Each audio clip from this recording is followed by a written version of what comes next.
Shavua Tov, Mazal Tov.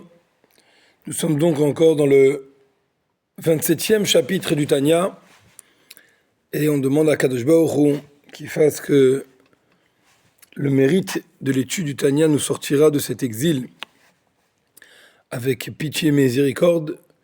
On pense tous à nos frères en Eretz Israël, les soldats, les otages, et tous les juifs qui ont besoin d'être répondus, Be'ezrat Hashem, qu'Akadosh Baruch Hu les répond rapidement et qu'il envoie la Géoula Shlema. Nous étions dans le dernier cours à expliquer pourquoi est-ce que il ne faut pas être affaibli par le fait qu'on a une guerre permanente. On a même raconté l'histoire de Rabbi Menachem de Katz qui a dit à quelqu'un que peut-être qu'Akadosh Baruch Hu il attend de lui que ça. Akadosh Baruch Hu il n'attend pas qu'il n'ait pas de problème, Akadosh Baruch Hu il attend qu'il surmonte les problèmes. Alors on va continuer maintenant, Ve'alze, et sur ça, sur ce niveau du Benoni, que le Benoni il a comme objectif de lutter une lutte permanente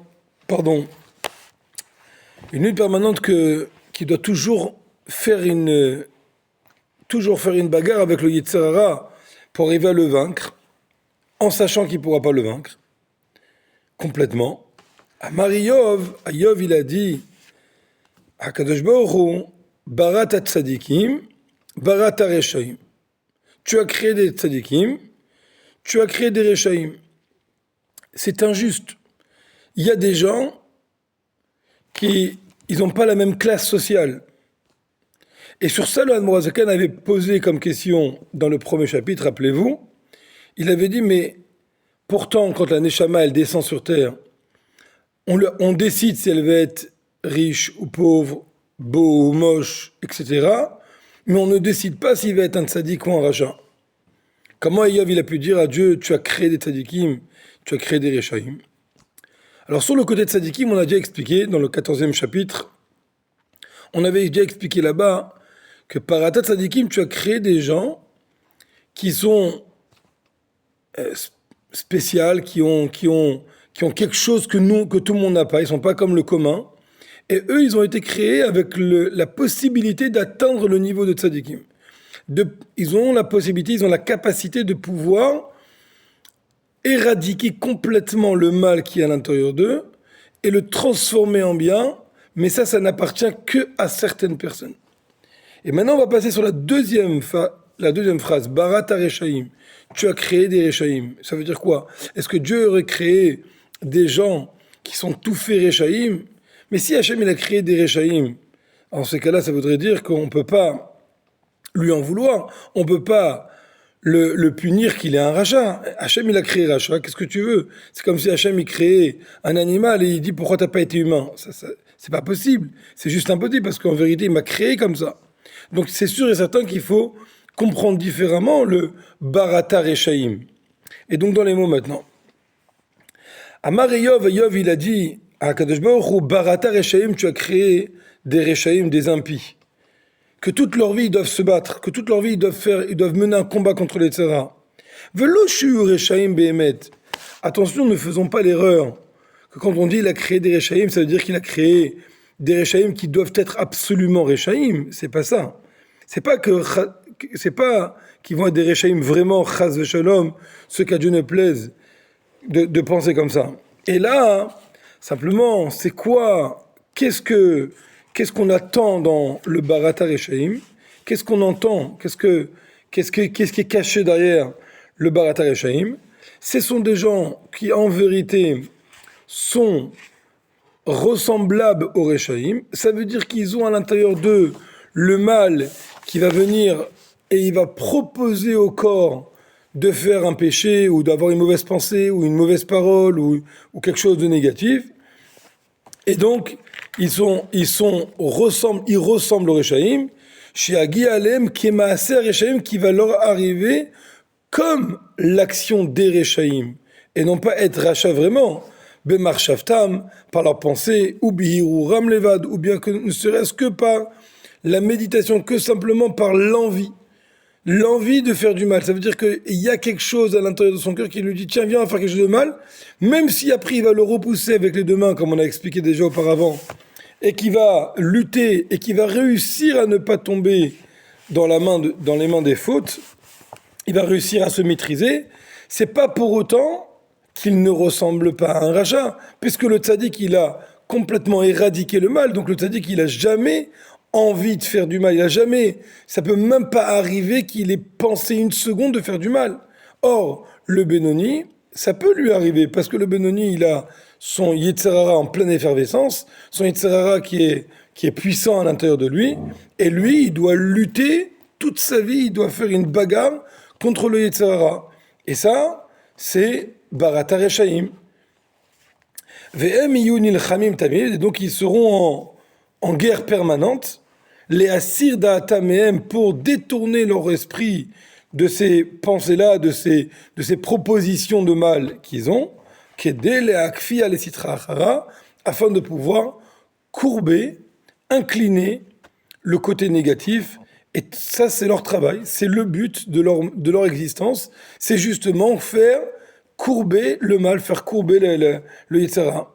Velo yochlu levatala, et ils n'auront pas la possibilité physique, ils n'ont pas ils n'ont pas à l'intérieur d'eux l'engin qu'il faudrait pour éradiquer le mal. Ça, ils pourront pas. L'enlever complètement, ça n'appartient que à des tzadikim sur lesquels on a dit qu'Hachem il a créé quelques tzadikim, et donc c'est une minorité de minorité par rapport à la population humaine. Mais kol makom, mais quand même, malgré le travail acharné qui ne sera jamais terminé, parce qu'en vérité ils n'ont pas été créés pour, malgré tout ça, eh ben, alors, je veux dire, malgré qu'ils ont malgré qu'ils travaillent, ils pourront jamais donc l'annuler. Qu'ils aient, parce que ça, le fait d'annuler le mal, naaseh les tzadikim, ça se fait que par les tzadikim, que par ces personnes-là qui ont été choisies par Hachem d'avoir la capacité de devenir un tzadik. Alors, ça se fait avec un travail certainement, mais il y a au moins la possibilité. Là, il n'y a même pas la possibilité. Et donc, c'est ça l'argument de Yov. Et Yov, il dit à Hachem, tu as créé des tzadikim, tu as créé des gens qui peuvent, avec un travail, arriver au bout de leur travail en devenant tzadik. Ils vont réussir à éradiquer le mal d'eux, mais tu as créé des gens réchaïm. Et dans ces cas-là, c'est a priori pas juste, chas de shalom, bien sûr, de parler quand même sur Dieu. Mais Yov, il dit à Dieu, mais qu'est-ce que tu as fait? Puisque tu as créé des classes sociales qui sont tzadikim, d'autres qui sont réchaïm. Et comment veux-tu? Il y a un manque d'égalité. Alors, vous allez me dire, mais vraiment, pourquoi Kadosh Baruch Hu a fait ça? Ça veut dire, pourquoi Hachem ne m'a pas donné l'occasion de devenir un tzaddik? Il me demande soit un tzaddik et il me donne pas l'occasion de devenir un tzaddik. Parce que quand la Neshama est descendue sur terre, il a dit à Kadosh Baruch Hu, Tei tzadik ve'al racha. Rappelez-vous, quand on a vu le début du Tanya, on a vu Mashbi'in oto tei tzadik ve'al racha, on le rassasie ou bien on le fait jurer soit un tzadik et non pas un rachat. Donc ça veut dire que en vérité, on lui demande d'être un tzadik. Alors comment ça se fait qu'on lui demande d'être un tzaddik et on l'empêche d'être un tzaddik? On lui donne pas la capacité, on lui donne pas les outils qu'il faut pour devenir tzaddik. Comment ça marche exactement? Et la deuxième question qui se pose, c'est pourquoi? Pourquoi ne pas laisser quelqu'un devenir tzaddik? Pourquoi l'empêcher? Pourquoi le condamner à un système où il va être toute sa vie en guerre permanente jusqu'à la fin de sa vie pour ne pas tomber dans les mains du Yetzer? Alors en vérité, sur la première question, pourquoi Akadosh Baruch Hu ne donne pas la possibilité? Parce qu'Akadosh Baruch Hu, et on va le voir tout de suite dans les mots du Tanya, et en vérité ça va être la réponse aux deux questions, c'est que Shne Mine Nachat Ruach, en vérité il y a deux sortes de plaisir, il y a deux sortes de satisfaction. Venez, on va prendre, et on va le dire dans les mots aussi dans le Tanya, mais déjà on va commencer. On va prendre un exemple d'une personne qui veut prendre un bon repas. Il y a deux sortes de bons repas. Il y a le bon repas salé et il y a le bon repas sucré. C'est pas la même chose. La différence, elle est énorme. On va le voir dans les mots.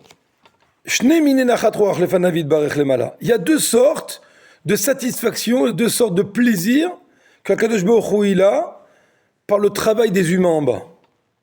Echad, une sorte, mi bitula sitra achara le gamre, anéantir totalement la sitra achara. Dieu, il a un plaisir de prendre quelque chose qui, à la base, il avait créé mal, mauvais, et le métamorphoser, le changer, éradiquer le mal de lui. Et plus que ça encore, vitapra merirou le metika, et transformer l'amertume en douceur. C'est une sorte de plaisir qu'Hachem il a. Ou mechashucha le neora, et on pourrait prendre aussi l'exemple de transformer l'obscurité en lumière. Allez, des tzadikim, mais ça se fait par les tzadikim. Akadosh Baruch Hu, il a un plaisir qu'on prenne quelqu'un qui est son ennemi, entre guillemets, que l'humain en vérité il a créé, mais il a créé exprès pour ça dans le monde matériel, qui donc va à l'encontre de Dieu, qui s'oppose à l'unicité de Dieu, et que cette idée, cette personne, cette chose, elle va pouvoir être métamorphosée et devenir totalement positive. Parce qu'on lui aura enlevé, déraciné le mal qui est à l'intérieur de lui. Quel plaisir pour Hachem que de prendre le mal et de le transformer en bien. Que de prendre l'amertume et de la transformer en douceur. Que de prendre l'obscurité et la transformer en lumière. Ça, c'est un plaisir extraordinaire. Ça appartient à Tzadikim. Et Akadosh Baruch Hu, il a créé des gens qui ont la capacité, qui ont la possibilité, qui ont les outils qu'il faut à l'intérieur d'eux pour pouvoir se faire. Véachénit, mais il y a la deuxième. Et la deuxième aussi, elle est importante. La deuxième aussi, elle a une importance extraordinaire. Et donc, Akadosh Baruch Hu, il a créé d'autres personnes qui ont d'autres travaux à faire parce que c'est pas le même but, parce que c'est pas le même plaisir recherché par Dieu. Et c'est quoi? Vachénit, la deuxième. Kad itkafia asitracha. C'est le fait de courber, d'incliner, d'annuler. Ça veut dire, c'est pas complètement annulé, mais c'est courber le côté négatif. Beoda betokfa, tant qu'elle est encore puissante. Arrivé, il y a ce plaisir-là de se mettre sur un ring. Quand le roi, par exemple, il veut profiter, il y a des rois qui le faisaient, qui mettaient un de leurs soldats, un de leurs giborim, des gens forts qu'ils avaient sur un ring devant un ennemi, et le but était, bien sûr que l'autre en face, celui qui représentait l'anti-roi, il était lui aussi il était fort. Et le roi avait satisfaction lorsque son soldat, lui, courbé et incliné, mettait KO celui qui était sur le ring, qui était contre le roi. Et là, le roi, il a une joie extraordinaire il sent que, voilà, ils sont là pour moi. Ils m'ont incliné le mal. Et ça, Akadosh Baruch Hu, il a comme ça aussi. Il a créé des gens qui sont là pour courber le mal. Beoda betokfa, quand elle est encore fort, quand le mal est encore fort, vu que vous ratez avec sa puissance. Ou Misham, Morida Hachem. Et de là-bas, il a fait descendre Hachem. Hachem, il fait descendre le mal pour l'incliner. Bi tarut adil tata. Et comment il fait ça? Hachem lui-même, bien sûr qu'il peut faire ce qu'il veut. Mais c'est pas le but. Le but, il n'est pas que Hachem, par un système, on va dire magique, il fasse que le mal n'existe plus. C'est pas ça le jeu. Le jeu, c'est qu'un humain digne de ce nom, quelqu'un qui va faire ses efforts à lui, il va faire courber le mal devant Hachem. Et donc, qu'est-ce qu'il faut? Beïtaruta diltata, par le réveil d'en bas. Le réveil d'en bas de qui? Allez, des abénonymes, de ces gens-là qui sont moyens, qui sont potentiellement Rechaïm, puisqu'ils ont un Yetzerara en face d'eux, ils sont sur un ring avec du mal, et donc ils sont potentiellement Rechaïm, mais ils sont pas Rechaïm parce que ils arrivent à maîtriser le mal, et ils vont tout le temps réussir à le maîtriser, et donc ils sont pas des Rechaïm, ils sont des Bénim, mais Hachem, il a quelle satisfaction de voir que son que son fils, que son soldat, que celui qui est de son côté, il va réussir à courber le mal, à le mettre à genoux. Et donc on a deux sortes. On a celui qui a carrément tué, anéanti et fait disparaître le mal, voire même que le mal est devenu bien. Ça appartient au tzadikim. Mais il y a l'autre qui Akadosh Baruch Hu, il veut voir toujours son ring, il est tout le temps en train de maîtriser. Et ça aussi, Akadosh Baruch Hu, il a une satisfaction. Et donc, il en faut. Et c'est pour ça qu'en vérité, la majorité des gens sont créés pour être des bénonymes, potentiellement bénonymes, et à eux de se taper. Quelqu'un vient et dit, mais moi je veux plus être bénoni, j'ai plus envie de me battre tous les matins. J'en ai marre que quand je me réveille le matin, c'est dur pour moi de me lever, c'est dur pour moi d'aller à la tfila, c'est dur pour moi de mettre les tfilines, c'est dur pour moi de mettre la tzedaka, c'est dur pour moi de faire ci ou de faire ça. On lui dit, mais c'est ça ton travail. T'as été créé pour ça. Hachem, il t'a choisi à toi, tout spécifiquement pour que tu te battes. C'est quoi ton problème? Toi, tu dois être là au service de Dieu. Et Dieu, c'est ce qu'il attend de toi. Donc fais ton travail. Et ne dis pas, je n'ai pas les capacités, puisque Hachem, il ne demande pas à quelqu'un quelque chose qu'il n'a pas les capacités. Alors vous allez dire, mais pourquoi Hachem, il veut comme ça? Pourquoi Hachem, il veut ce côté-là où je dois me battre tout le temps, que c'est dur, moralement c'est dur?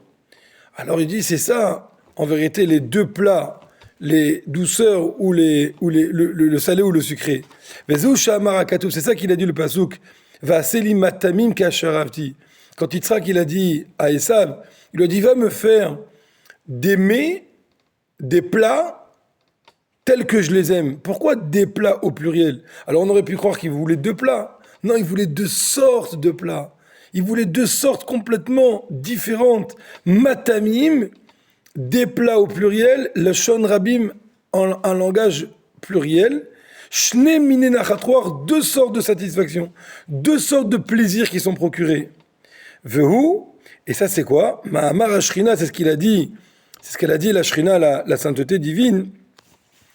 Les vanéa aux enfants, Klalot Israël, le peuple juif dans sa généralité, qui est des pirshu betikunim, comme c'est écrit dans le tikkunim.